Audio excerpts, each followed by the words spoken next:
या घरात पुन्हा पाऊल टाकले तर याद राख.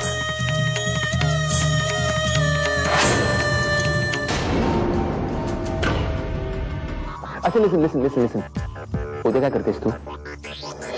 हे आयडिया, तू येशील माझ्या बरोबर फार्म हाऊसला? आपण दोघं एकत्र पूर्ण दिवस एन्जॉय करूया. सकाळी जाऊया आणि रात्री परत येऊया. Okay done. उद्या सकाळी तुला पिकअप करतो. बाय.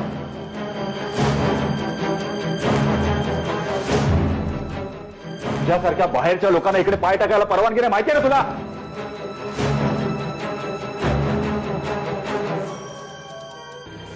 मला माहितीये भैयासाहेब, मला तो अधिकार नाहीये आणि तो जबरदस्तीने मला मिळवायचाही नाहीये.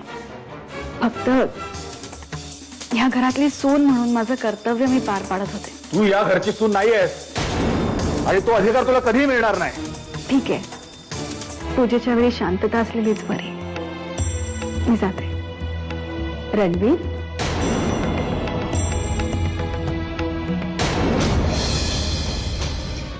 उद्या मी तुम्हाला ज्या ठिकाणी सांगेन तिकडे हजर राहणं खूप गरजेचं आहे. कारण ज्या वेळेला श्रावणी केटीचं खरं रूप बघेल, खरा चेहरा बघेल, त्यावेळेला तो धक्का तिला सहन होणार नाही आणि त्यावेळेला तिला तुमच्या मानसिक आधाराची खूप गरज असणार आहे. तू नक्की काय करायचं ठरवलंयस?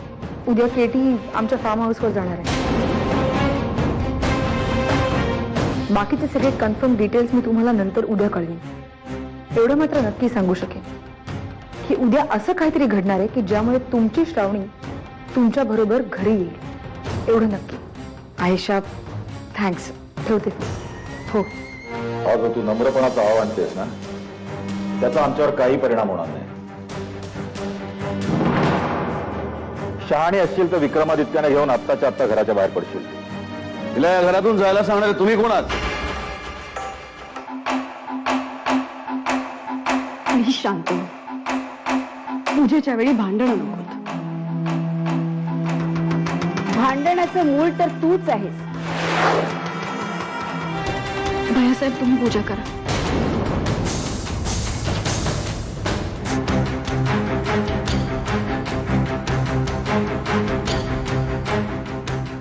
रणवीर, पाहिलं, तुमच्यामुळे या घराचा नियम मोडला.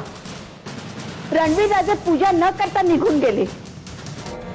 जरी तुमच्या सांगण्यावरून सिद्धांत सर मला मिशनवर घेऊन जायला तयार झाले, तरी ते कुठली जबाबदारी माझ्यावर सोपवतील असं मला नाही वाटत आहे सर.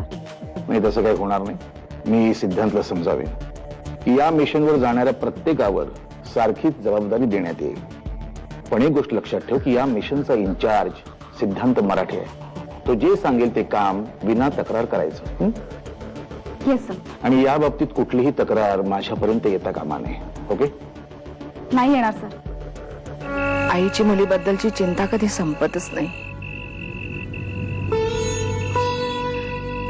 आणि विक्रम, आई म्हणूनच तुला सांगते, तुमचे भावा भावातले मतभेद लवकरात लवकर मिटवा.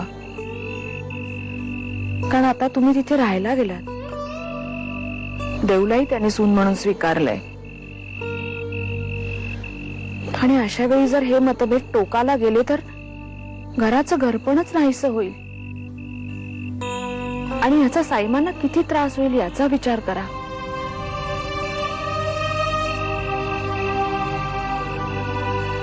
देव, मला सांग, खरंच तिथे सगळं ठीक चाललंय ना? का मला काळजी वाटू नये म्हणून तुम्ही उगाचच मला हे असं सगळं सांगताय?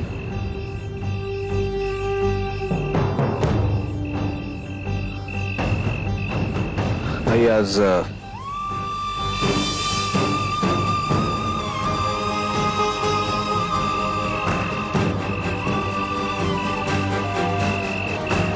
आम्ही तुम्हाला खरं काय ते सांगून टाकतो.